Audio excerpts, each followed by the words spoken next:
Kottayam Mundakayam പുഞ്ചവയലിൽ bus നിയന്ത്രണം വിട്ട് പിന്നിലേക്ക് ഉരുണ്ട് കെട്ടിടത്തിലേക്ക് ഇടിച്ചു കയറി. അപകട സമയത്ത് കെട്ടിടത്തിൽ ആളുകളില്ലാതിരുന്നതിനാൽ വൻ അപകടം ഒഴിവായി.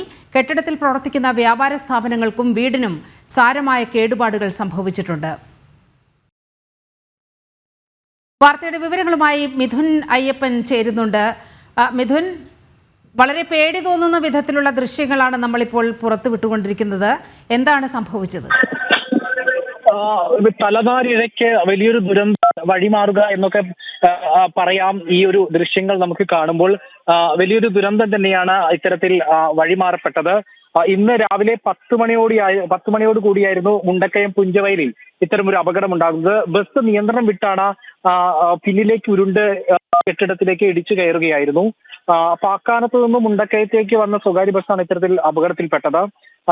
ഈ ആളുകളെ കയറ്റുന്നതിന് വേണ്ടി ഈ ബസ് സ്റ്റോപ്പിന്റെ ഭാഗത്ത് നിർത്തി ഇടുകയാണ് ചെയ്തത്. ആ നിർത്തിയിട്ടിരുന്ന ആളുകളെ കയറ്റുന്നതിനിടയിൽ ബസിന്റെ നിയന്ത്രണം നഷ്ടപ്പെടുകയും പിന്നിലേക്ക് ഉരുണ്ട് നീങ്ങുകയായിരുന്നു. ഈ സമയത്ത് കെട്ടിടത്തിൽ ആളുകൾ ഉണ്ടായിരുന്നില്ല എന്നുള്ളത് ആണ് ഏറ്റവും ഈ അപകടത്തിൽ നിന്ന് രക്ഷപ്പെടാനുണ്ടായ ഒരു പ്രധാനപ്പെട്ട കാരണം. ഈ ആളുകൾ കെട്ടിടത്തിനകത്ത് ഉണ്ടായിരുന്നില്ല. കാരണം ഈ കെട്ടിടത്തിന് സാരമായിട്ടുള്ള കേടുപാടുകൾ സംഭവിച്ചിട്ടുണ്ട്. ഈ ബസ് യാത്രക്കാർക്കും പരിക്കേൽക്കാതെ രക്ഷപ്പെട്ടു എന്നുള്ളതും നമുക്ക് എടുത്തു പറയേണ്ട, അല്ലെങ്കിൽ ഈ വലിയ ദുരന്തത്തിൽ വഴിമാറിയ സംഭവമായിട്ട് എടുത്തു പറയുന്നു. കാരണം ഇത്തരത്തിൽ ബസ് യാത്രക്കാർക്കും പരിക്കേറ്റിട്ടില്ല എന്നുള്ളത് ആശ്വാസകരമാണ്. വലിയൊരു അപകടം തന്നെയാണ് ഇപ്പോൾ വഴിമാറിയിരിക്കുന്നത് എന്നുള്ളത്. 3ഓളം വ്യാപാര സ്ഥാപനങ്ങൾക്കും അതുപോലെ തന്നെ ഒരു വീടിനുമാണ് സാരമായിട്ടുള്ള കേടുപാടുകൾ സംഭവിച്ചിരിക്കുന്നത്. ഇന്ന് രാവിലെ 10 മണിയോടുകൂടി മുണ്ടക്കയം പുഞ്ചവയലിലാണ് അപകടമുണ്ടായത്.